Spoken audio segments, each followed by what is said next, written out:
Hi friends, today we are going to learn SIO programming. Now you see the newer laptops, there is a BIOS inside the SIO.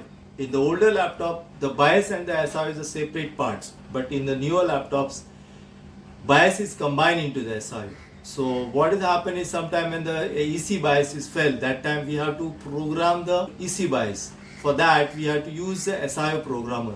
So in our older laptop, for that we use RT809F programmer to program the BIOS. But in the newer laptops, the BIOS is inside in the SIO. So that is why we have to use this programmer. This programmer is called the SIO programmer. Okay, this is a init SIO programmer, and these have the different connector. You can see here the 32 pin connector, here is the 28 pin connector, and here is a 32 pin connector. Only the pitch is a different.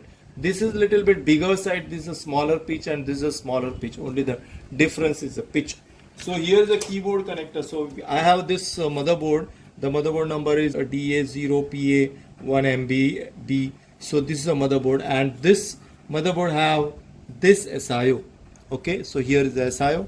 This motherboard have a IT8987's SIO. So here are some programmers. Here are some SIO list. So different SIOs are there. IT8585, IT8586, IT8587, 8522, so 8987, 8589. So these are the different number of the SIO. So these SIOs are the programmable SIO. Here you can see the ENE, then newtons, then SMSE. So these number are the programmable SIO, and the newer version of this, all this from this numbers onward, all SIOs are the programmable SIO. Okay, here I have a programmable SIO. So now if the BIOS is corrupt, then in that case, how to flash this SIO? We are going to use this programmer, ENIT programmer, and I already told you this programmer have a different legs, different pins, 32 pin, then 30 pin, then 32 pin. Only the different is the pitch. Here the USB connectors, and then here are the different cables are here. Like you can see here the 28 pin, 32 pin, 26, 32, 24, 30. Here is a 32 and here also 32. Both are 32. You can see here both are 32. Only the difference is the pitch. So this is a 0.8 and this one is a 0.5 pitch. You can see here the pitch is a different. And here this is also 32. Only the pitch is a different. You can see here.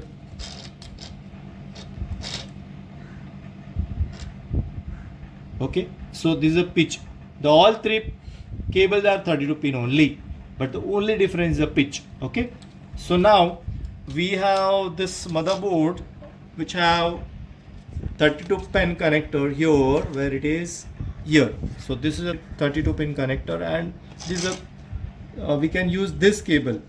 Okay, and for that we have to connect this cable to here. This is a keyboard connectors, so we are going to connect this cable to here, and then we are going to use application for that.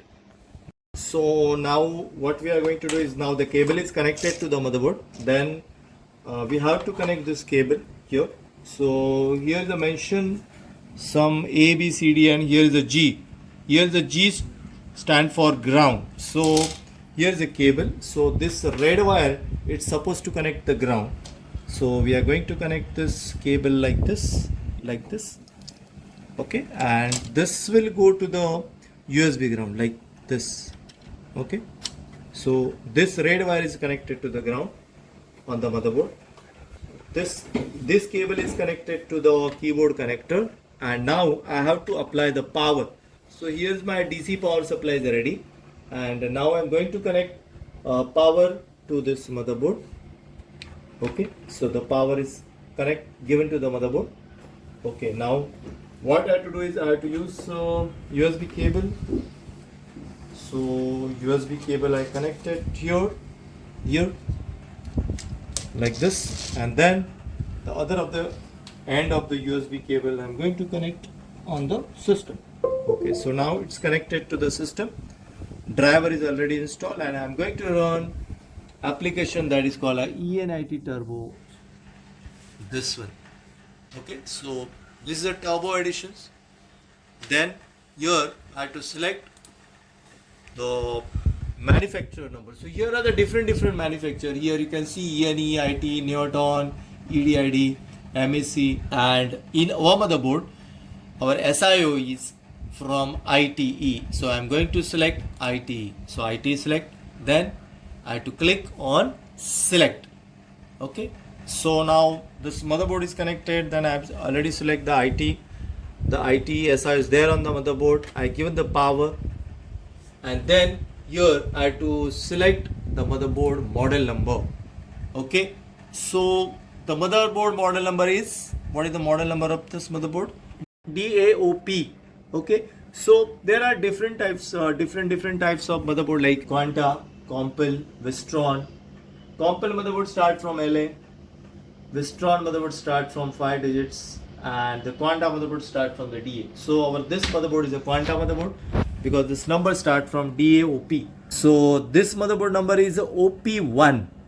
You can see here OP1. The motherboard number is OP1. So here on this screen we have to find where is the OP1. So the Quanta motherboard start from here. So you can see here the different, these are the different motherboard manufacturer's number or the model number, and here we have to find OP1. So DA start from Quanta, the Quanta motherboard start from DA. So here I have to find OP1.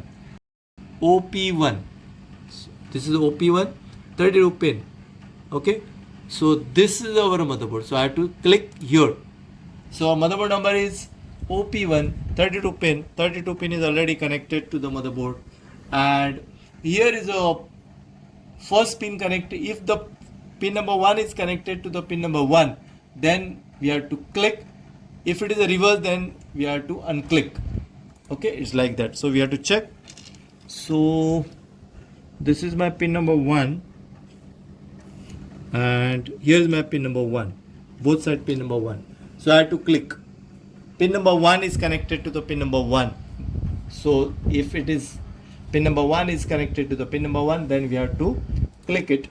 If it is a reverse, then we have to unclick it. Okay, so everything is now set. I given a power. Okay, the power is there. Now the power is there, and the motherboard is selected. Everything is ready, and this ground also connected. Cable is connected to the motherboard. Then I have to click here, apply, like this. Okay. So this language is basically a Russian language. So if you want English, then we have to click here. So then it will become English language. Okay. So now when I click here, then the step number 3 appears, and here is written the number V on port found. Okay. So this chip is found. So then I have to click step number 3, and then here you can see this application detect the chips. This chip detect is 8987. The 8987 is the chips, and the revision is 1. So the manufacturer is the IT. Okay. So this application detect these chips, and now what we are going to do, we are going to read this chips. So for that I have to click on this here, read. So as soon as I click here, then this box will be open, and I have to give the name. So I'll write here HP laptop. Okay. So I'll make, you can write any name whichever you like. So I keep here on desktop HP laptop, and then I have to click on save. So as soon as I click on the save button, then this application will start reading this BIOS from this motherboard. You can see this LED is also flashing, and this application is reading this BIOS. Okay. So now this file is read and saved on the desktop. So we'll see where is this file. HP laptop. So you can see here, this is HP. So this is our BIOS. So we'll see the size of this BIOS. The size of this BIOS is 128 KB. You can see here the size of this BIOS is 128 KB. Normally the EC BIOS in most of the cases is 128 KB only, and the main BIOS start from 8 MB, then 16 MB, so on. So the main BIOS is the size is higher, and the EC BIOS size is lower. Okay, so this EC BIOS is 128 KB. So we save this file on the desktop. Okay, so now if you want to write another file in this motherboard, so for that we have to download the BIOS. So for that I'll go to the WinFX. I'll open a WinFX. Okay, here this is a forum, this is a paid forum. So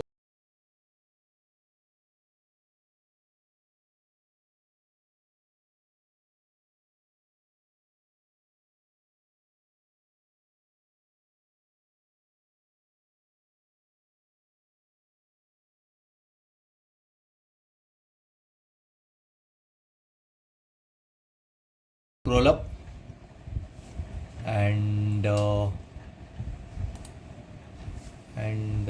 so this is a board viewer, and here so here these are the PDF means the diagram, bin means the BIOS, and BRD means the board viewer, and here is the AC BIOS. The size of this 53.5 KB. Our BIOS is 128 KB, but here this file is a zip file, so we have to unzip this. First we download this file. Okay, we'll go here, keep continue. So this is my BIOS. Okay, I'll copy it and take it at desktop. I'll make a new folder, and then I'll just keep it here. So this is a zip file, and I have to unzip it.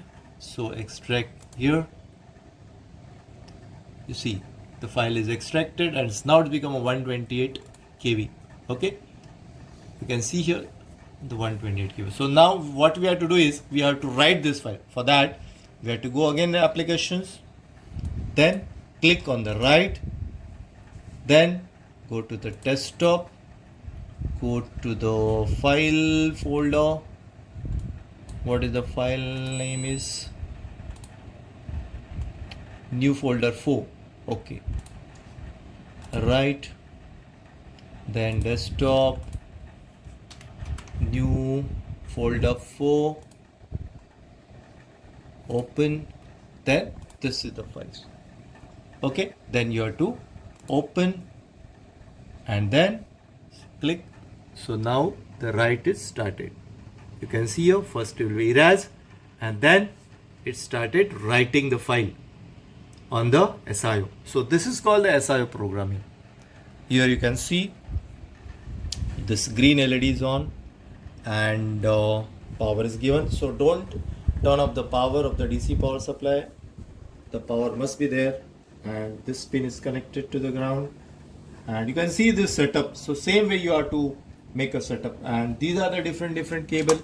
So you have to see what type of connector you have on the keyboard. So accordingly you have to select the cable. So here the different cables are here.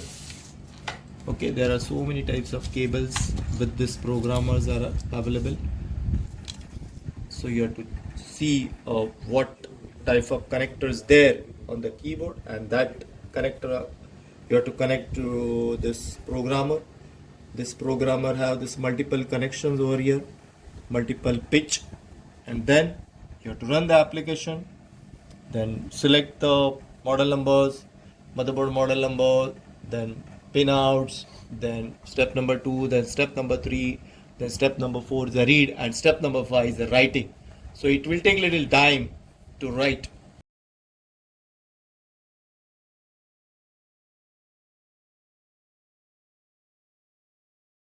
So now it's verifying. Erase is done, write is done, and now it's verifying, and then it's complete. You can see here the data is same, this BIOS is verified, and this BIOS is programmed. So friend, in this way we have to use this SIO programmer to rewrite or to write program on the SIO. These are the programmable SIO. So first I'll just revise again. So first thing, if your laptop is dead, if your laptop is not powering on, and if you think that the AC BIOS is corrupt, so first thing what you have to do is you have to check the SIO number, whether it is programmable or not. If it is a programmable, then what you have to do is you have to open the motherboard, check the keyboard connector, take the SIO programmer, check this keyboard connector and select the cable. Okay, cable should be the same. Connect the cable on the both the side, connect this pin to the ground, run the application, give the power to the motherboard. No need to turn on the motherboard, just give only the power. Connect, run the application and go to the step number 2 for detect the programmer. Then click on step number 3 to detect the motherboard, and then step number 4 to read the BIOS on the motherboard, and step number 5 to write the BIOS on the SIO. So these are the steps. So in this way I explain how to write BIOS on the SIO. So thank you very much for watching this video. Have a nice day.